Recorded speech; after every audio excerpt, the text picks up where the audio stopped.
रत्नागिरीमध्ये गोमांसाची वाहतूक केल्याचा प्रकार समोर आलाय। टेम्पोमधनं अवशेष रस्त्यावरती पडल्यानं खळबळ माजलेली आहे। संबंधितांवरती कठोर कारवाई करण्याची मागणी आता केली जाते। रत्नागिरीमधला प्रकार आहे। त्यानंतर मोठ्या संख्येने आपल्याला रस्त्यावरती नागरिक उतरल्याचं चित्र बघायला मिळतं। टेम्पोमधनं काही अवशेष पडल्यानं खळबळ माजली। पर्यंत बऱ्याच वेळा घडली आणि स्पॉट आम्हाला माहिती आहेत, कुठे विकलं जातंय।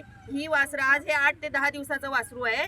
हे एक वासरू नसणार त्या गाडीत, 100% 6 ते 7 वासरं, 5 तर नक्की वासरं असणार। आणि हे जाणीवपूर्वक इथे आज पडलेलं असताना एकच लक्षात। आणि याच विषयी आपण अधिक माहिती घेऊया। प्रतिनिधी राजन चव्हाण सध्या फोन लाईनवरून आपल्या सोबत आहेत। राजन, नेमका कोणत्या परिसरामध्ये घडलेला सगळा प्रकार आहे आणि याबद्दलचा काय तपशील आता हाती येतोय?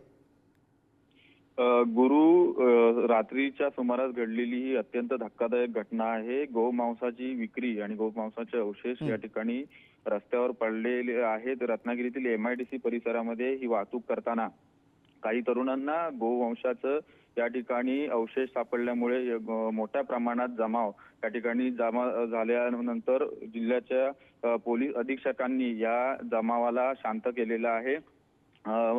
यामुळे पुन्हा एकदा गोवंशाची तस्करी झाल्याची पुष्टी मिळालेली आहे। त्यामुळे संतप्त प्रतिक्रिया या ठिकाणी उमटत होत्या।